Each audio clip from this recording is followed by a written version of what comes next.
Assalamualaikum warahmatullahi wabarakatuh.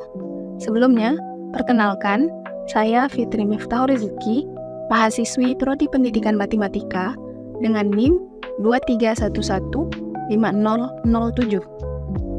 Video ini dibuat untuk memenuhi nilai ujian akhir semester pada mata kuliah Sejarah Matematika yang diampu oleh Ibu Asrina Mulyati MPD. Pada video ini, saya akan menjelaskan tentang sejarah matematika Arab pada abad ke-9. Di sini, ada 4 tokoh matematikawan yang akan saya bahas, mulai dari biografi singkatnya sampai dengan karya-karya yang pernah mereka tinggalkan untuk sejarah matematika ini. Mereka adalah, yang pertama, ada Gherardo dari Cremona, Robert Chester, Leonardo Fibonacci, dan Jordanus Nemorarius. Untuk penjelasan selengkapnya, silahkan simak video ini sampai habis ya. Oke, kita masuk pada pembahasan tokoh matematikawan yang pertama, yaitu Gherardo dari Cremona. Gherardo lahir sekitar tahun 1114 Masehi di Cremona, Lombardi, Italia, dan meninggal pada tahun 1187 Masehi di Toledo, Kerajaan Kastil, Spanyol. Ia adalah seorang sarjana abad pertengahan Eropa yang menerjemahkan karya-karya banyak penulis besar dari Yunani dan Arab ke dalam bahasa Latin. Nah, Gerard ini pergi ke Toledo untuk belajar bahasa Arab guna membaca Almagest, karya matematikawan dan astronomi Yunani abad kedua Masehi, yaitu Ptolemy, yang saat itu belum tersedia dalam bahasa Latin. Terjemahan Almagest karya Gerard ini dicetak pada tahun 1515, di mana ia selesai menerjemahkan karya tersebut pada tahun 1175 Masehi. Perlu sama-sama kita ketahui bahwa Claudius Ptolemus menulis Almagest yang awalnya berjudul Mathematics Syntaxis pada abad kedua Masehi.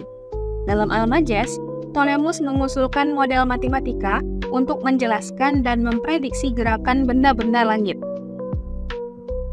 Nah, selanjutnya di sini ada beberapa karya dari Gherardo ini. Nah, di sini kita dapat melihat tabel Toledo. Apa itu tabel Toledo?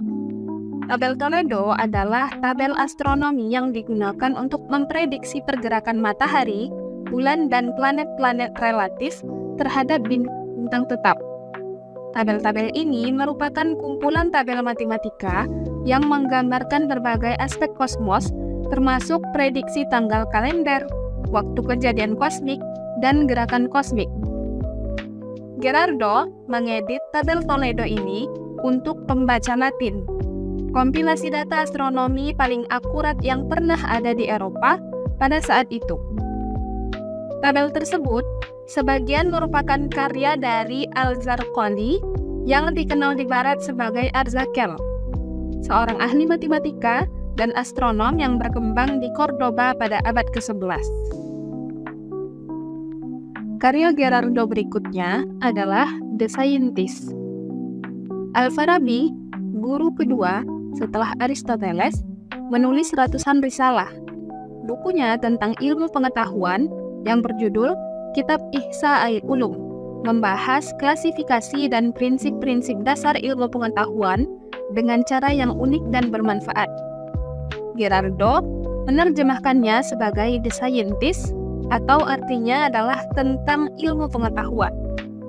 Gherardo menerjemahkan geometri karya Euclid dan elemen astronomi karya Alfraganus. Gherardo juga menyusun risalah asli tentang aljabar, aritmatika, dan astrologi. Gerard juga membuat versi kedua dari buku Liber Algebras dengan judul De Gebra et al-Mukabola atau Aljabar dan Perbandingan. Buku versi Gerard ini dianggap lebih baik dan bahkan mengungguli buku F. Rosen, penerjemah pertama karya Al-Khwarizmi yang berjudul Al-Mukhtasar fi Hisab Al-Jabar wal Muqabalah. Secara total, Gerard dari Cremona menerjemahkan 87 buku dari bahasa Arab, termasuk diantaranya karya-karya asli Yunani seperti Al-Majaz karya Ptolemy, On the Measurement of the Circle karya Archimedes, On the Heavens karya Aristoteles, dan Elements of Geometry karya Euclid, dan karya-karya asli Arab seperti On Algebra dan Al-Muqabalah karya Al-Khwarizmi.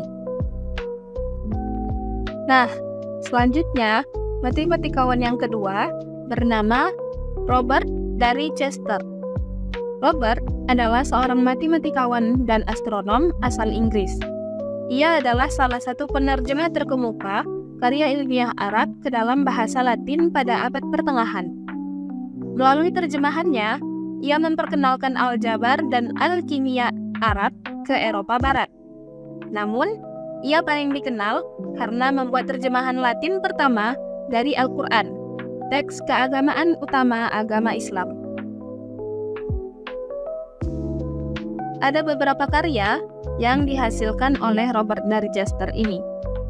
Yang pertama, pada tanggal 11 Februari tahun 1144 Masehi, Robert menyelesaikan terjemahannya atas teks Alkimia Jabir Ibnu Hayyan, Kitab Alkimia. Diberi judul baru, Liber de Composition Alchemiae, atau Buku Komposisi Alkimia.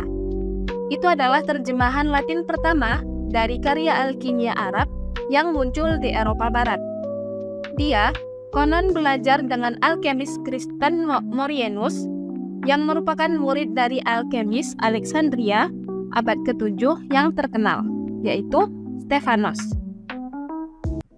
Di tahun berikutnya, Robert memperkenalkan aljabar kepada Eropa Barat melalui terjemahan Latinnya dari Al-Jabar wal Muqabalah karya Muhammad ibnu Musa Al-Khwarizmi. Aljabar karya Al-Khwarizmi merupakan pengaruh utama terhadap perkembangan aljabar Eropa, yang menentukan bentuk retorikanya dan sebagian besar kosakata khususnya. Robert juga menerjemahkan sejumlah karya astronomi, termasuk diantaranya karya Ptolemus pada abad kedua Masehi yang berjudul The Composition Astrolabe, tentang komposisi astrolabe pada tahun 1147 Masehi. Ia juga menerjemahkan karya Al-Kindi yang berjudul The Judicis Astrorum dan karya Al-Zarqali yang berjudul Canones pada tahun 1100 Masehi.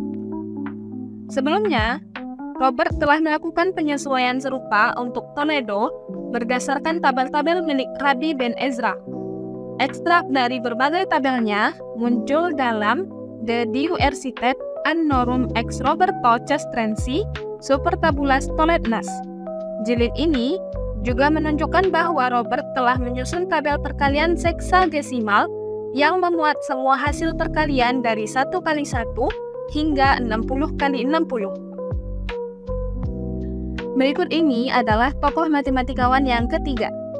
Ia bernama Leonardo Fibonacci. Leonardo Pisano Fibonacci lahir pada tahun 1170 dan meninggal pada tahun 1240, atau beberapa orang berpendapat bahwa ia meninggal pada tahun 1250 Masehi. Ia adalah seorang ahli teori bilangan berkebangsaan Italia. Ia memperkenalkan dunia pada konsep-konsep matematika yang sangat luas seperti apa yang sekarang dikenal sebagai sistem penomoran Arab, konsep akar kuadrat, urutan bilangan, dan bahkan soal cerita matematika. Fibonacci lahir di Italia, tetapi mengenyam pendidikan di Afrika Utara. Fibonacci diajari matematika di Belgia dan sering bepergian dengan ayahnya, serta menyadari keuntungan luar biasa dari sistem matematika yang digunakan di negara-negara yang mereka kunjungi. Karya Leonardo Fibonacci diantaranya adalah sistem angka Hindu-Arab. Fibonacci dianggap sebagai salah satu matematikawan paling berbakat di abad pertengahan. Hanya sedikit orang yang menyadari bahwa Fibonacci lah yang memberi dunia sistem angka desimal atau sistem penomoran Hindu-Arab. yang menggantikan sistem angka Romawi. Ketika mempelajari matematika, ia menggunakan simbol Hindu Arab, yaitu angka 0 sampai dengan 9, sebagai ganti simbol Romawi yang tidak memiliki angka 0 dan tidak memiliki nilai tempat.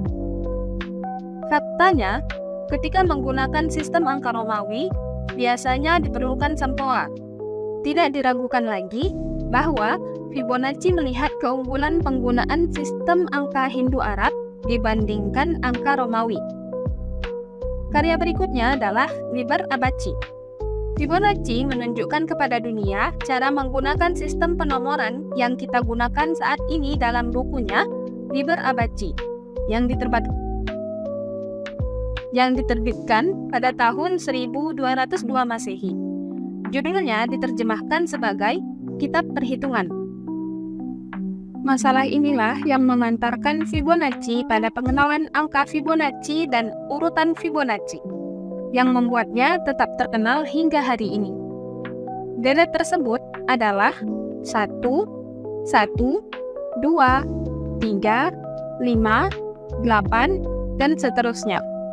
Deret ini menunjukkan bahwa setiap angka merupakan penjumlahan dari dua angka sebelumnya.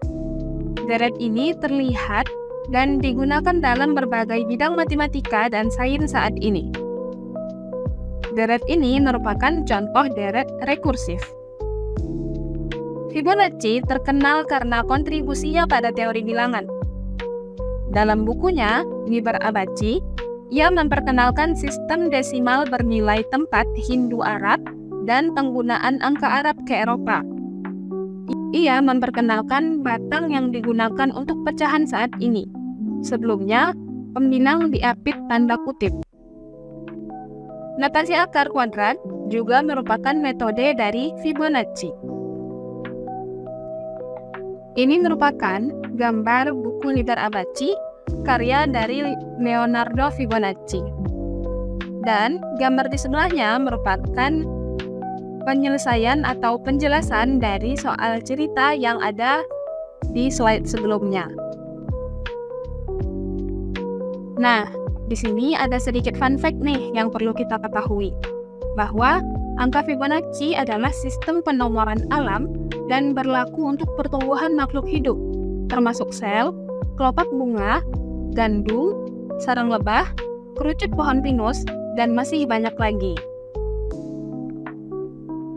Nah, kita masuk ke pembahasan terakhir tentang tokoh matematikawan yang keempat, yaitu Jordanus Nemorarius.